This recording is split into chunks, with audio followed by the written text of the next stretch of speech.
Miami's defense, have they turned the corner? What corner? What corner are we talking about? From Suckville to actually decent. They're decent. Here's my thing, though. Look at the offenses you're facing. They smacked down Buffalo pretty good, although it's a division round. It was turnover. Well, Yeah, I mean, they still did it. Didn't the Saints beat the Panthers, or they beat somebody? They beat the Panthers. Was it the Panthers they beat? They beat somebody. Somebody that they weren't supposed They to. beat the New York Giants. Baltimore, Buffalo. Baltimore. Atlanta was a good game, but again, Atlanta, look at how So they're you're saying playing. it's the opponent. I mean, they've consistently stopped the run. Yeah, I would say their biggest win of the season is Buffalo. That one, and I was, the worst after that game because that was our Super Bowl. It's like, we didn't just beat them.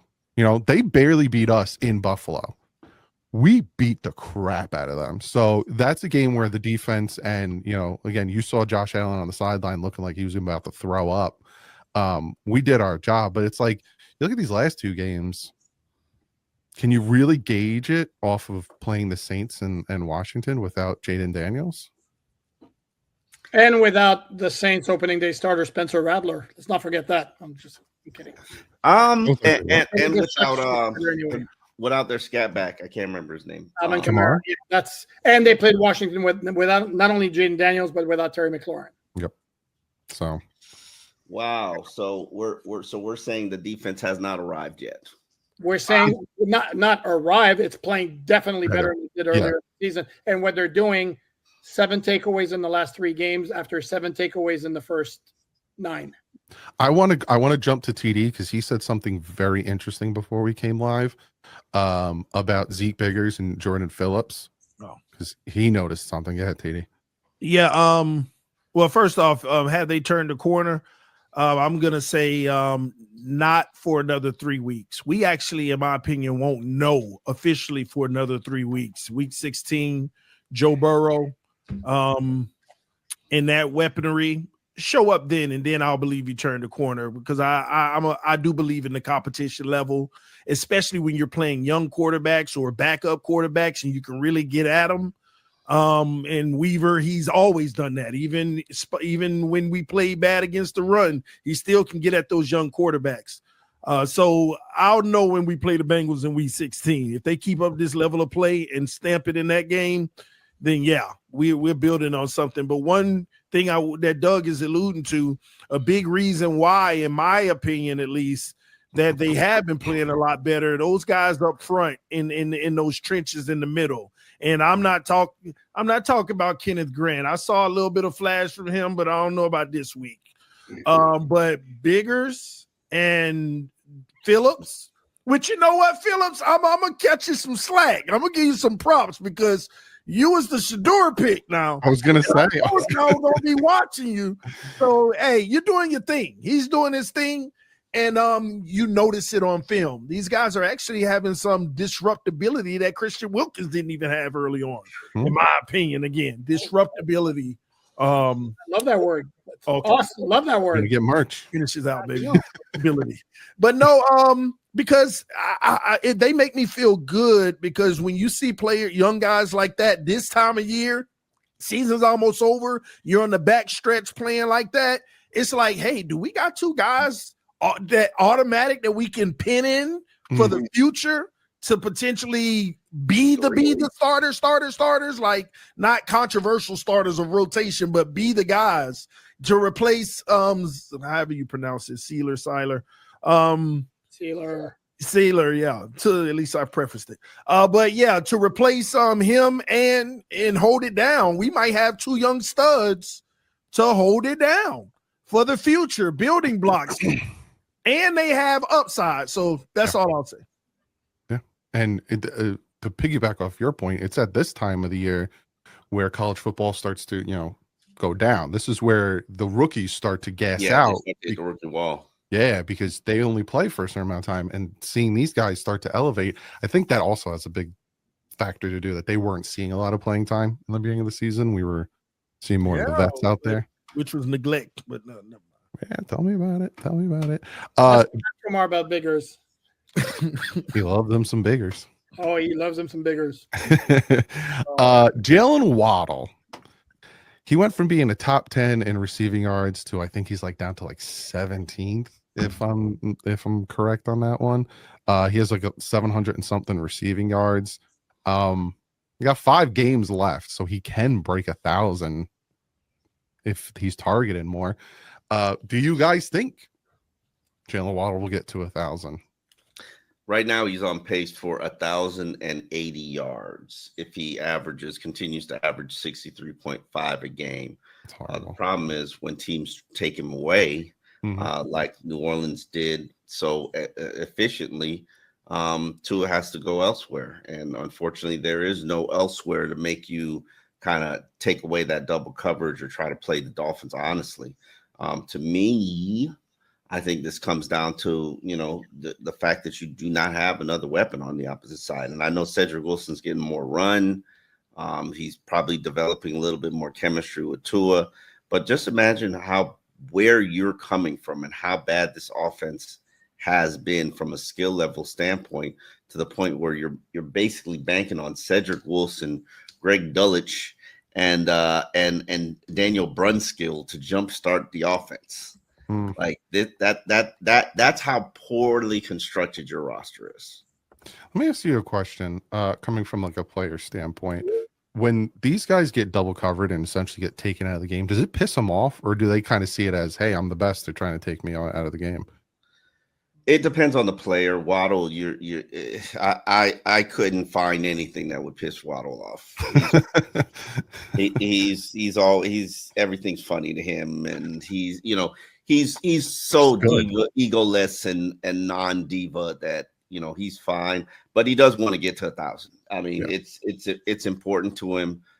It's legacy. It's about cementing himself as one of the top upper echelon wide receivers in the game, showing that he can handle it without Tyreek Hill.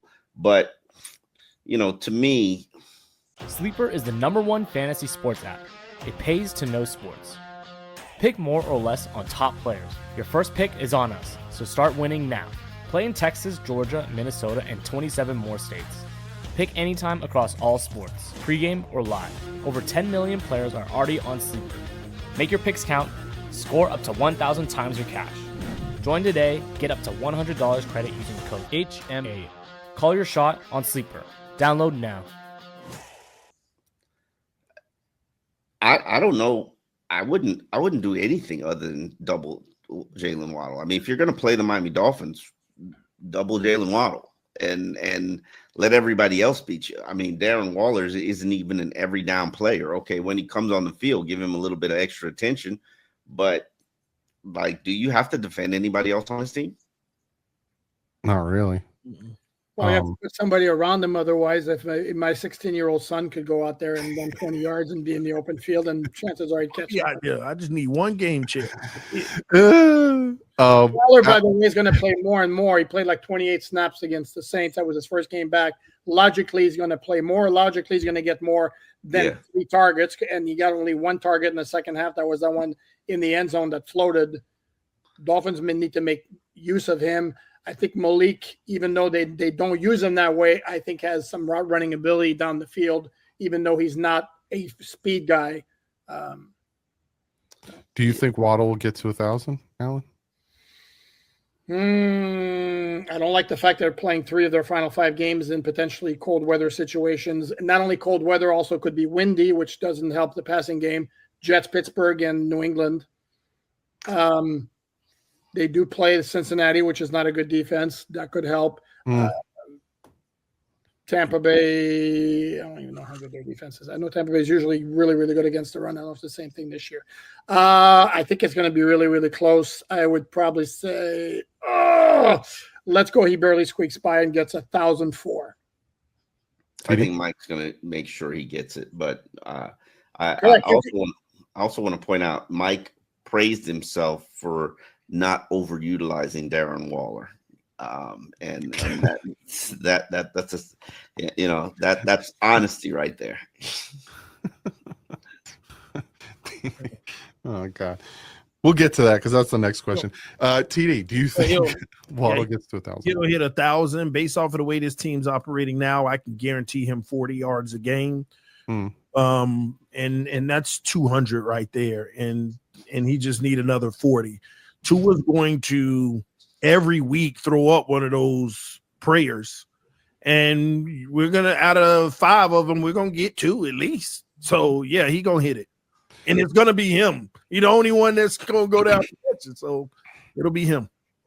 So can Dolphins hot streak save Mike McDaniel? And I talked about this. When did I talk about this? Monday, which of last week. They're winning. They're putting together wins, and I think every week I asked Alan this about, hey, is this changing anything? And all this stuff. But to me, you could see this coming. Now the wins are ugly, but they're wins and they're showing resiliency, right? If they showed that resiliency against the Panthers, the Chargers, and the Patriots, they might have won those 3 games, and all of a sudden you just look at it differently. Even though, Doug, sorry, I didn't mean to cut you off, but it's not resiliency. That's not why they lost against those teams. The resiliency comes in the fact that they have not given up, despite the fact they were 1-6 and 2-7. Now they're making plays and they're also catching breaks, i.e., Chris Olave letting the ball slip through his hands. That was game. Sorry. That was game for the Saints. Correct. Well, they're catching those breaks now that they weren't catching early on. They're not playing any harder than they were early in the season. So that's why I could see that. But also, like you said, they're also making the plays that they need to, because if Minkah Fitzpatrick doesn't have that pick too, then the Saints just kick a field goal on the Dolphins 38 and they win the game. Good. We're on the last question, right? Yeah. Oh, Omar looked like he was dying to say something. No, I think that they are playing differently. They're gaining chemistry. They're gaining confidence. There's more camaraderie. The defense is playing more unified football. Offensively, they're pummeling teams from the run game standpoint. Achan's always been this player. He's just never had the blocking. Would it be nice if the quarterback actually got his game in gear? Yes, it would. But, we are where we are. I don't think McDaniel is impacting this change much at all. I'm seeing a defense play better, and that's Weaver's group, in my opinion. And maybe I'm wrong on that, but I assume that actually that's Weaver's group. He got those boys flying and playing hard and going after it. And again, I could be wrong on that. They haven't quit, which is the one thing that you gotta give them some respect for the fact that they haven't quit. Yeah, but like I said, and it would have been easy to quit. Like I said a few weeks ago, this isn't a quitting roster, though. This isn't a whole bunch of guys that's gotten paid and they could just dial it in. 95% of the guys on this roster, they're auditioning themselves. You were never going to get quit.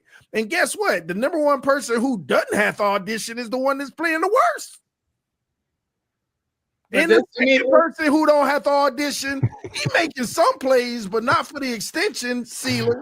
But this whole idea of like chemistry and all that, I'm not a big believer in that. What they're doing defensively that they weren't doing earlier in the season, number one is they stopped missing tackles all over the place. And then number two is guys are actually doing their responsibility instead of shooting up the wrong gap and leaving a wide open space where they're supposed to be, which led to a lot of the run defense problems.